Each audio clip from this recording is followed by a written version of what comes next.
यानंतर मोठी breaking news समोर येते। शिवसेनेतील बंडखोर 6 खासदार हे 20 जून रोजी दिल्लीमध्ये दाखल होण्याची शक्यता आहे। सूत्रांच्या माहितीनुसार पुढील राजकीय पाऊल उचलण्यापूर्वी हे सर्व खासदार लोकसभा अध्यक्षांच्या निर्णयाची प्रतीक्षा करतात।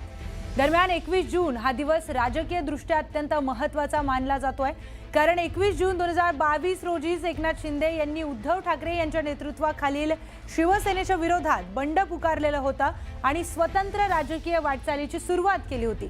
त्यामुळे यंदा सुद्धा 21 जून रोजी बंडखोर खासदारांकडून मोठी राजकीय घोषणा होण्याची शक्यता वर्तवण्यात येते।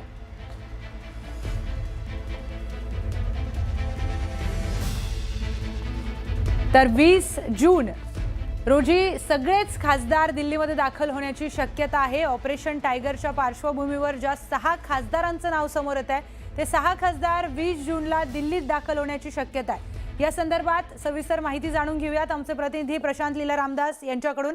प्रशांत, 20 जूनला हे 6 खासदार दिल्लीमध्ये दाखल होण्याची शक्यता व्यक्त करण्यात येते आहे। कारणही तसंच आहे, कारण 21 जूनला एकनाथ शिंदेंनी सुद्धा 2022 मध्ये बंड पुकारलेलं होतं आणि हेच खासदार आता 21 जूनलाच विलीन होण्याची चर्चा रंगली आहे।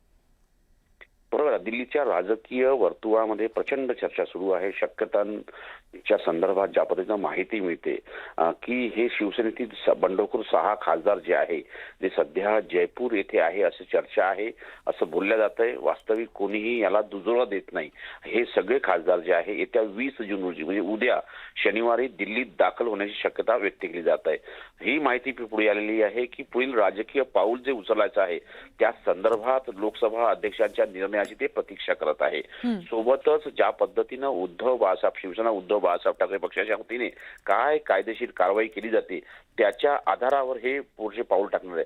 पण ज्या पद्धतीने गेल्या वेळी जर बघितलं तर 21 जून रोजी एकनाथ शिंदे यांनी बंड पुकारला होता, त्यानंतर आता पुन्हा एकदा त्या दिवशी 21 जूनला हा बंड होण्याची शक्यता व्यक्त केली जात आहे। पण महत्त्वाचं म्हणजे जर बघितलं या सगळ्या याच्यामध्ये हे जे बंडखोर खासदार आहे ते 21 जूनला मोठी घोषणा करतील अशी देखील चर्चा दिल्लीच्या राजकीय वर्तुळात आहे। त्यामुळे आता ही पक्षप्रवेशाची घोषणा करतात का हे पाहणं अतिशय महत्त्वाचं आहे। पण या सगळ्या ज्या चर्चा आहेत दिल्लीच्या राजकीय वर्तुळात सुरू आहे त्याला कोणीही दुजोरा देत नाही आहे। पण महत्त्वाचं म्हणजे जर बघितलं जर जे राजकीय प्रतिनिधींच्या वतीने किंवा सोबतच जर बघितलं आपण जे सूत्रांची माहिती आहे की आगामी 2 दिवस हे अत्यंत महत्त्वाचे आहेत। त्यावरती आता शिवसेनेच्या संदर्भात काही मोठे निर्णय या 2 दिवसात होतील असंही दिल्लीत बोलले जात आहे। निश्चितच प्रशांत, या पार्श्वभूमीवर अनेक अपडेट्स समोर येत आहेत, तेही तुमच्याकडून वेळोवेळी जाणून घेणार आहोत। माहितीसाठी धन्यवाद।